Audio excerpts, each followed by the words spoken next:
Now is Asanga Abeyagoonasekera. He's a Sri Lankan political writer and former head of the country's National Security Studies Institute.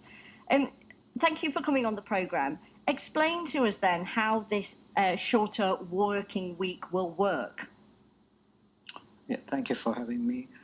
I think Sri Lanka is at a serious crisis. I mean, 4 out of 5 are hungry, according to the United Nations right now. I mean, it's clearly the situation is going through a humanitarian crisis right now. So I don't know how the 4 days out of the 5 working days, reducing this would be a practical solution.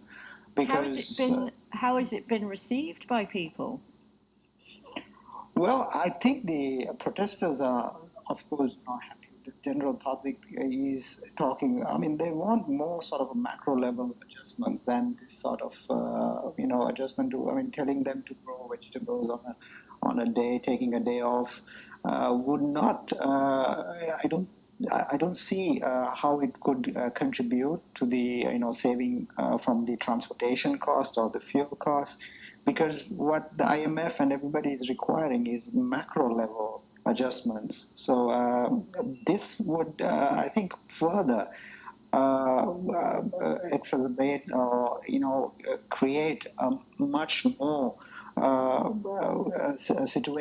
dire situation, because the adjustments, what they are doing is there is a duality in this, because you can see how the Prime Minister with the 1 seat in the Parliament, who is the first time we have a Prime Minister with the 1 seat in the Parliament, and depending on the Rajapaksa, the seats in the Parliament, the Member of Parliament. So there's a duality, because he's more going towards a liberal track, but then the Rajapaksas are the ones who advocate sort of, growing vegetables or sort of, Because actually, I suppose what people would actually want is an extra day's pay, as opposed to being told to grow vegetables. Exactly. So the protests would increase. I see it in a way that that extra day would be a day for the government servants who was anyway protesting would now further protest because of the situation. I mean, they're hungry, they don't have fuel, they don't have they're staying long hours in the queues. So again, the basic medicines are not available right now in the country. So it's a situation. I think the micro level adjustments will not help right now, because some of the measures they took, such as, there is political favoritism right now, because they appointed a few days ago a casino boss to the Parliament. Those measures are completely not what the protesters want to hear.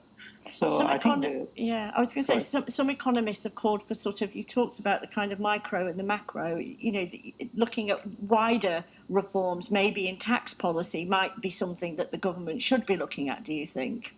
That's correct, yes. The tax policy needs to be looked at. The restructuring of the debt portfolio needs to be looked at.